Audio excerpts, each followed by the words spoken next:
The Ford SuperDuty got some upgrades for the 2023 model year, and there are some very subtle differences between 23 versus 2024.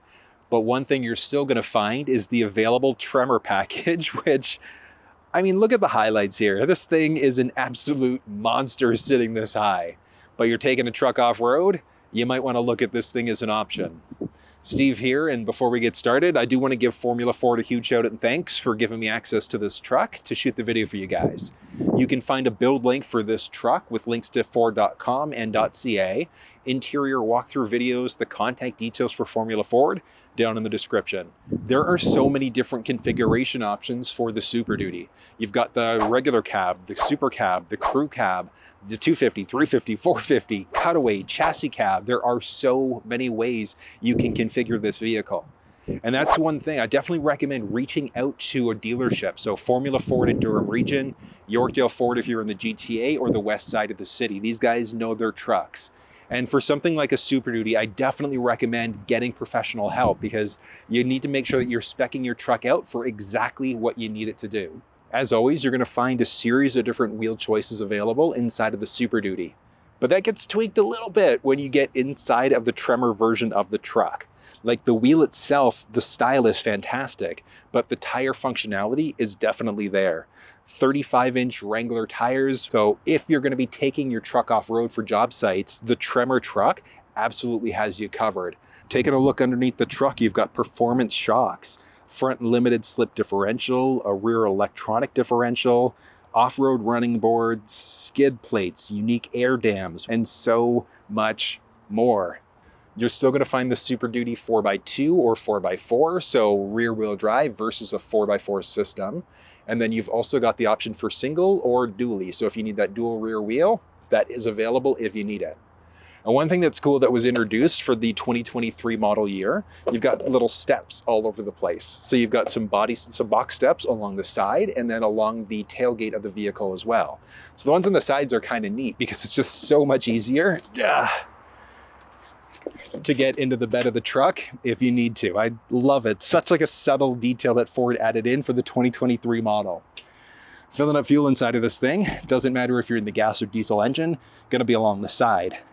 This is the diesel, so you're just using diesel. But for the regular gas engine, minimum manufacturer's recommendation is just regular 87 octane. So regular unleaded is all you need to use. You're never gonna find published specs or published numbers for fuel economy inside of it. The big reason why is because commercial vehicles are technically exempt from that requirement, but the numbers are really all over the place for mileage that you're going to get in the vehicle. It's going to depend on if the truck has nothing in it, if you've got a bunch of stuff for payload, if you're towing, whatever the case may be. So this nice black highlight right in the tail lamp itself. Moving down to another bed step. So if you need to get into the bed, you could do it. The reverse sensing system is there, along with the 7 and the 4-pin wiring provisions. There's the release for the spare tire that's located just underneath the vehicle there, along with the receiver. Towing inside of this thing is all over the place. Are you going to be fifth wheel or gooseneck towing or conventional towing? Are you in the 250, 350, 450, regular cab, super cab, crew cab? What engine do you have underneath the hood? What's your rear axle ratio? There are so many things you have to consider.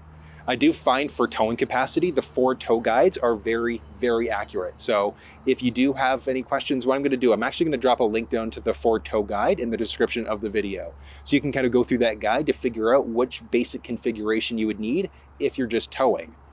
Payload is a completely other subject. So we'll get to payload in just a second, but looking at some other rear end styling technology here, because this is the Tremor, there's the blacked out badge along the very back, backup camera there, and that backup camera you can shoot down so you have more of like a hitch view. So very, very useful if you're backing this thing up in order to hook up a trailer. Getting into the actual bed of the truck is straightforward. So you've got a few different ways that you can do it. Taking a peek at the key fob, there's a button you can push, or as always, just where the backup camera is, you can push. Nice slow release. And this thing, tiny little measurement units, but unlike the F-150, you're not going to get the clamps along the back. But you do have some bottle holders along both the driver and the passenger side. And then there's also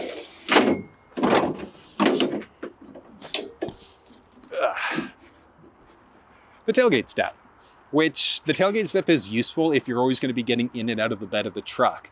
You can't add on the tailgate step by itself aftermarket. You'd have to replace the entire tailgate by itself because this thing is built fully like right in.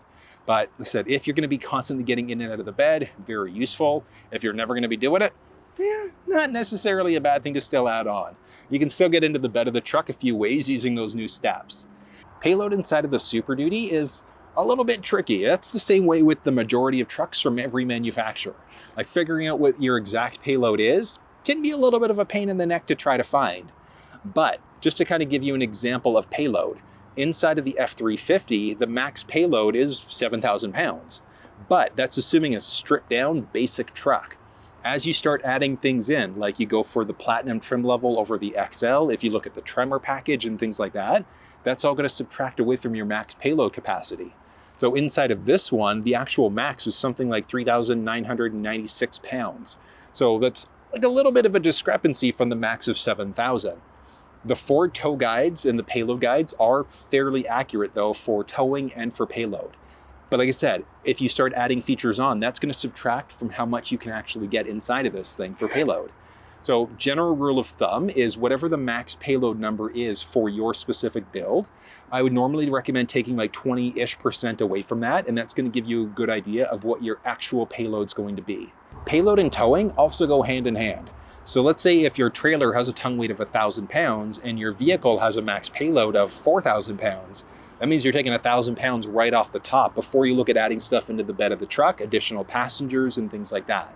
So that's why knowing your exact requirements, plus or minus like usually 15 to 20%, is generally a good idea. Because the last thing you want is thinking that you can get away with a 250 when you might need a 450. But that's again where working with somebody who knows what they're talking about really comes into play. So there are lots of little questions that you have to ask yourself. Even something as simple as, do you go for the 6 3/4 or do you go for the 8-foot box instead? Again, it's going to depend. What do you require out of your vehicle? So lots of little questions that you're going to have to answer. But this one, just stripped down and naked. It doesn't have any sort of liner at all. You've got the option for a spray-in, drop-in plastic liner from the factory, but I usually recommend go for the aftermarket through Line-X. It's about twice as thick as the factory liner and also has a lifetime warranty. But I do have the bed dimensions showing up, and this one is for the 6 3/4 foot box. So I mean, obviously if you're going for the larger box, you just have to take that into account. You're going to find a few different types of headlamps inside of the SuperDuty, so either halogen or LEDs. I love the glossy highlights inside of the Tremor for the front end. The grille just looks great. Blacked out Ford badge in the very middle with the front-facing camera. So you've got the front-facing camera, side-mounted cameras, and the backup camera for an available 360 view, which very, very useful. And one thing this specific one doesn't have is the forward sensing system, but that sensing system is available as an option. There are fog lamps on the lower bumper and then 2 front tow hooks on top of that. Now this is the Tremor version of the SuperDuty, which means you're looking at the 6.7 liter high output diesel as an option. And this thing is an absolute monster. It was introduced last year, 500 horsepower and a ridiculous 1,200 pound-feet of torque. So if you're looking for something that's gonna be able to handle pretty much anything you can throw at it, this high output absolutely has you covered. There are 2 different gas engines that are available and then 2 different diesel engines. So it's either just the regular 6.7 liter turbo diesel or the high output instead. There is the option for dual batteries. Easy thing though, if you're topping up wiper fluid yourself, you can easily access that. But whether you decide to do basic things, even like oil changes yourself, just make sure you're regularly changing your oil and doing regularly scheduled maintenance. As a Ford customer, especially when you look at the commercial side of things, there are some pretty competitive commercial packages available from your selling dealer. So that's something to consider. The Ford warranty is pretty good too. So good basic warranty, powertrain warranties with the option for extending those warranties out at time of purchase if you want it. But with something 6 feet tall that I can like just get to the top here. But regardless, like I said, just making sure you're taking care of your vehicle to get the best possible life out of your ride. Taking a peek along the mirror. So there are a few different types of mirrors that are available, but one thing that's going to be standard. You've got the power adjustable glass, and then there's the option for the blind spot monitoring system. And then there's the little convex glass that's a manual adjust. So your power adjust, manual adjust, power sliding, power folding, little lights along the side. And then this thing also has the side mounted camera. There's the badge for based off of whatever trim level you've got, whatever body type of vehicle that you've got. So the 350 here. Along the door, the 5-digit number pad. So you can push the bottom two there to lock the door. Along the handle itself, button here will help you lock the door or slide your hand in order to unlock. But before we hop inside, I just got to point these running boards out. So because this is the Tremor version of the truck, running boards, just beautiful. There's the option for power deployable running boards and then chrome ones and a few others, just depending on how you've built your truck out. But along the driver's side door, it's very simple. There's this nice kind of wood highlight there. It's a faux wood, it's plastic. Unlock lock buttons with the option for seat memory in some of the higher trim levels of the vehicle. See there, you can power adjust your mirrors if you want to. So power sliding, power folding mirrors. You can also adjust what's going on with the side mirrors themselves. Open and close the windows with a little handle, little storage, and a bit more storage there as well. Hopping inside. So the overall highlights that you're going to get are going to depend on which trim level of the vehicle that you're in. So this one is just the XLT, which is why it looks the way that it does. But along the side, you can turn on the exterior mirror lights. You can drop your tailgate if you want to, turn on bed lighting, figure out what's going on with your running lamps. I always just recommend keeping it in the auto mode. You can toggle your fog lamps on or off, increase or decrease the brightness of the digital cluster screen. And then there's the electronic parking brake. Dropping down, that's the release to get underneath the hood with a few different types of pedals and the option for power adjustable pedals in some trim levels of the vehicle. To mention the seats, there are a few different styles and types. So whether it's cloth seats, vinyl seats, ActiveX seating material, leather seats, etc., going to depend on the trim level of the vehicle that you're in. And that's even for things like adjusting the seat. So this is partial power, so you can go forwards, backwards, up and down. There's two-way lumbar support, and then there's also a manual adjust for the backrest. Headrest in this is just a two-way adjustable, but let's get inside of this beast. Ugh. The interior here is great. I'm personally a fan of the seats that you're going to find really like in the Lariat trim level and up. Heated, ventilated first row options, which are great. Because inside of the XLT, you're looking at heated first row seats, which is still pretty nice, but not as nice as a ventilated first row. I mean, you're obviously paying a premium in order to get it. But the seat comfort, like it's definitely still there. Interior wise, you've got a few options. So you've either got the 40 console 40 setup or the bench seats. That's a 6-passenger configuration, just depending again on what you need out of the truck. I personally love the console, but it's just because like that separation is nice, but I like the overall aesthetic look of it instead, but that's just a matter of personal preference there. Do you need 6 seats, 5 seats? Doesn't matter. Go for the bench. Some trim levels of the vehicle, you won't be able to get the bench seat. So it just depends on which what you need. And that's going to dictate which trim level of the vehicle that you're in.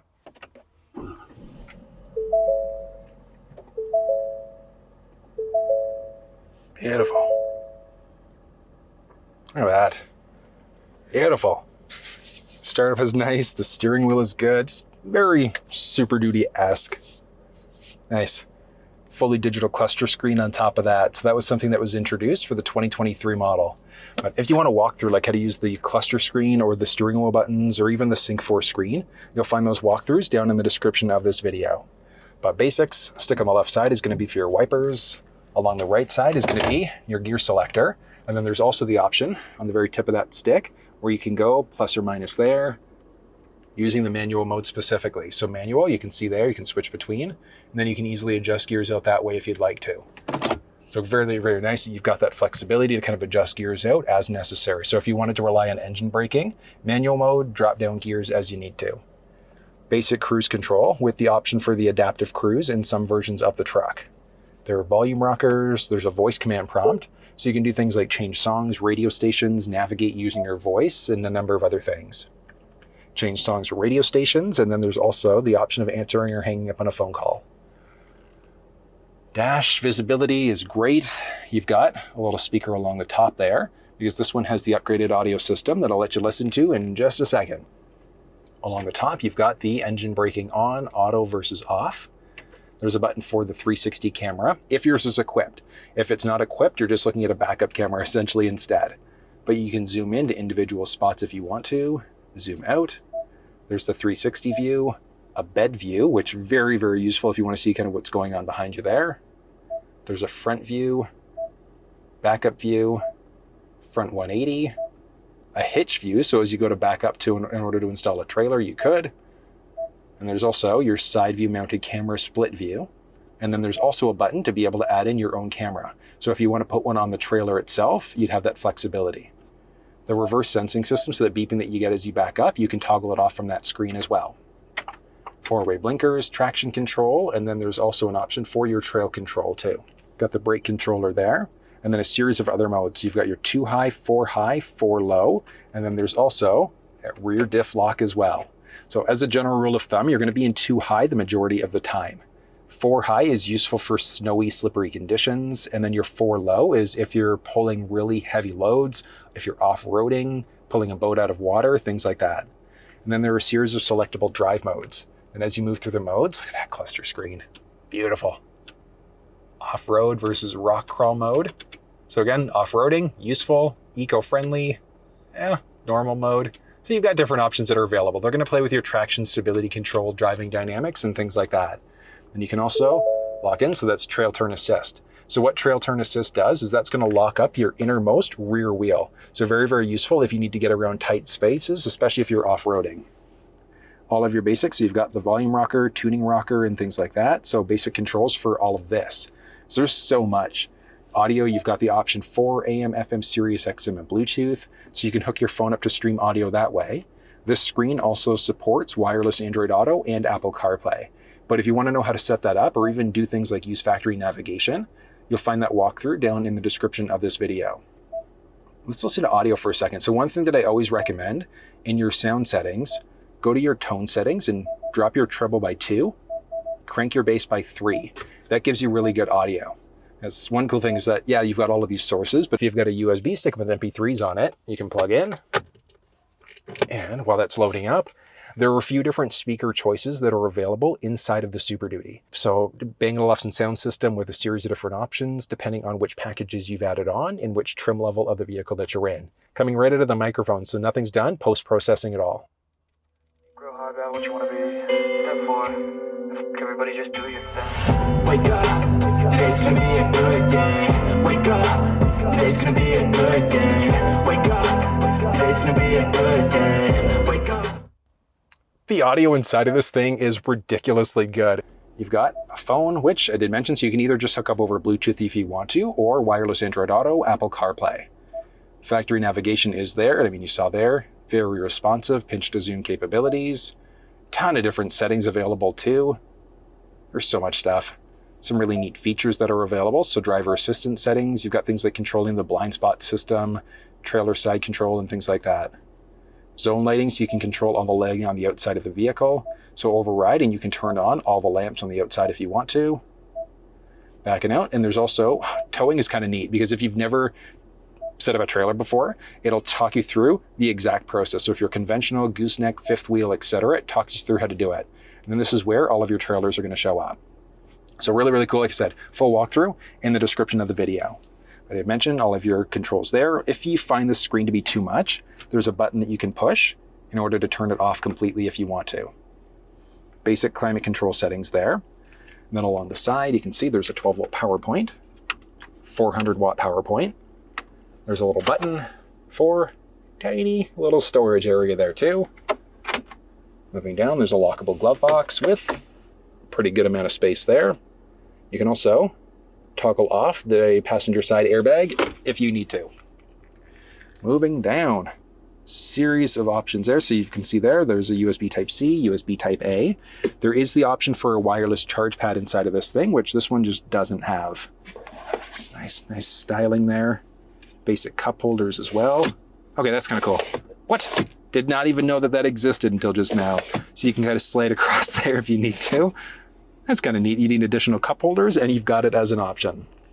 The armrest, see there, you've got a few cup holders in the back. This thing is fully lockable. And then lifting up, there is a fully removable tray. You might just be able to make it out down there. A few power points. So there's 2 more USB Type-C, and then a little light along the back. Shooting up overhead, the SuperDuty has the option for an auto-dimming rearview mirror. There are all the controls for your cabin lights, and then this one also has panoramic sunroof. Oh yeah, so single button press opens the shade up halfway. You could push again to open it up. You can push this button there in order to just vent, or you can close it and open this thing up. So full single button press opens it up the majority of the way. Secondary button press opens it up that last little bit. But that, beautiful. I love it. It's funny. Whenever I'm in a vehicle that's got a sunroof on it, I never really open this thing up. It's usually just to have the glass open, just to open it up. I just think it opens it up so nicely. So nicely when you do. That's good. So the shade will open up the full way, but the actual roof doesn't go past the halfway point there. Up overhead, sunglasses holder, so typical Ford styling, along with all of the aux switches. So if you wanted to throw on lights, a winch, whatever the case may be, that is available. The visor in here has a vanity mirror built in. No lights on this thing. Well, this extends out. Oh yeah, all the way. That's blocking all of the sun that might be hitting your face. Now, one thing I love about the crew cab is how much space is inside of this thing. So hold on, I gotta see this one. So with this seat as far down as it's gonna go, I've got like 4.5-ish inches of headspace, which is ridiculous. But if I set the seat up the way that I would traditionally drive, there we go. Yeah, so with the seat set up the way that I would traditionally drive, inside of the second row, I've got a great amount of foot space, great amount of knee space. And up overhead, with me sitting fully upright, an inch and change roughly of headspace. And it's just because this one has the panoramic sunroof, so if you didn't have the roof, you just have a teeny little bit more head clearance space. But there's so much room inside of the crew cab version of the SuperDuty, as well as the F-150. It's incredible. Behind the first row seats, so driver's side and the passenger side, there's some pockets there. Did point out the cup holders behind the armrest, and then dropping down, 2 USB Type-C power points. There's a 12-volt power point, and then a 400-watt back there too. There would be the option for heated second row seats, and that's strictly going to be for the outboard seats. So those middle ones never going to be heated, regardless of which trim level of the vehicle that you're looking at. But the controls for the second row heated seats would be back there if you had them. Up overhead on the passenger side, there's a little hook and a light. Same idea on the driver's side. So a little hook and a little light there too. But outside of that, there's nothing really, no cup holders there. You are going to find the anchor points though. So anchor points, top tethers. So if you need child seats in this thing, that is available. There are a few things about the seats. So if you look along the side there, there's no way that you can fold down the seat from this side, but you could pull this if you wanted to release in order to get to the available partition lockable storage. Yeah, the lockable storage is very beneficial. Get it at time of ordering from the factory. You could technically do it aftermarket because these things are just technically bolted down, but I definitely just recommend getting it at time of ordering from the factory, because one big benefit of doing it from the factory is that you've also got this little guy. So you could lock this thing if you want to, so you'd permanently lock the seats down. So very, very useful if you're transporting things or you need to lock some things up. But if you want a full walkthrough like how to use this, you'll find that walkthrough down in the description of this video. Very straightforward underneath there on the driver's side. And one nice thing, once the seats are up, they're up unless you pull in order to lower them. So that's the basics of the driver's side. Little walk around to the passenger. And passenger side, same story. So you can lift there in order to be able to get to the passenger side. And you can see there a little power inverter off to the side. And one thing that's unique about the passenger side seat is that there's a little release tab. Pulling that in order to get to some basics there, and then easier access to the top tether if you need to release it initially. And that was a look at the Ford SuperDuty. So as I mentioned, not too many changes from 23 to 2024, but I gotta say, I love the Tremor package. It would be kind of cool if it was a bit more F-150-esque with some of the different color combinations and highlights, but still, it's a solid truck all around. If you have any questions, drop down in the comment section below and let me know. And as I mentioned, you can find a build link for this specific SuperDuty and all the tech walkthrough video links down in the description. If you found this one useful, give it a thumbs up, subscribe to the channel if you haven't already, and until I see you next time, take care. Are you going to be conventional towing or fifth neck goose wheel? Fifth neck goose wheel. 1,000-pound tongue weight all of a sudden means that you've got 3,000.